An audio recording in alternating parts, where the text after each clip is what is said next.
नमस्कार. कथाबुक मराठी या चॅनलमध्ये तुम्हा सर्वांचं मनापासून स्वागत. महादेव आणि पार्वतीची कथा.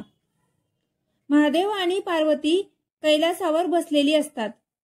पार्वती महादेवांना विचारते, देवा, व्यक्तीला संसारात इतकं दुःख का असतं? त्यावर महादेव म्हणतात, देवी, मी याची एक कथा सांगतो.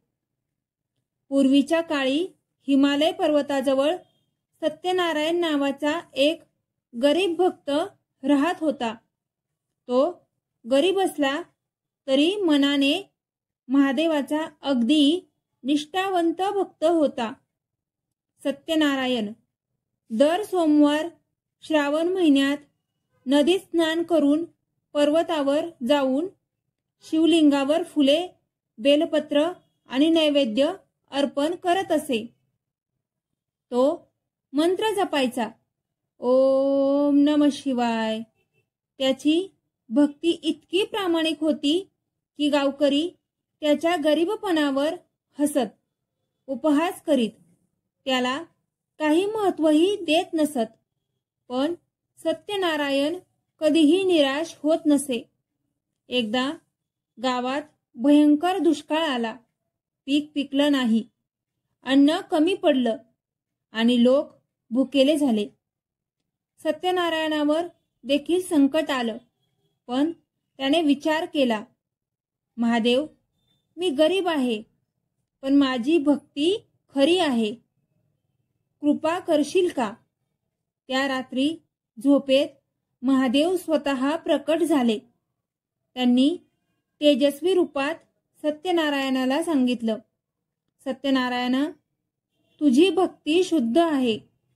तू गरीब असला तरी तुझ्या मनातील श्रद्धा खरी संपन्नता आहे. मी तुझं संकट दूर करतो. तू धैर्य धर.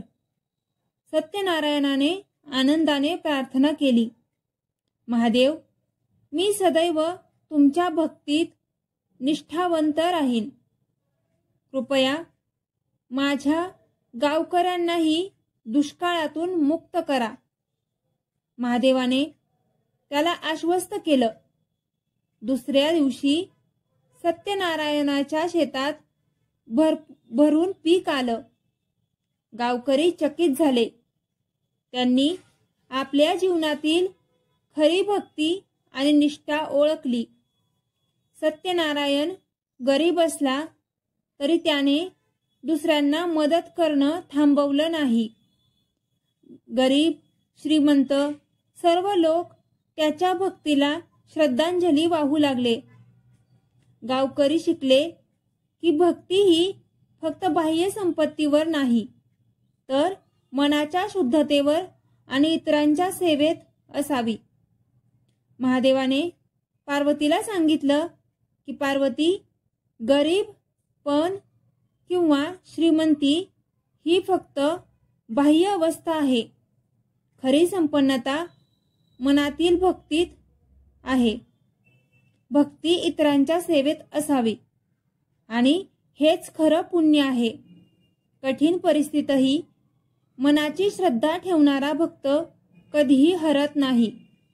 पार्वती म्हणाली, देवा, आता मला कळलं, भक्ती, निष्ठा आणि सेवा हेच जीवनाचे खरे रत्न आहेत. धन्यवाद. आवडले असल्यास चॅनलला लाईक आणि सबस्क्राईब करा.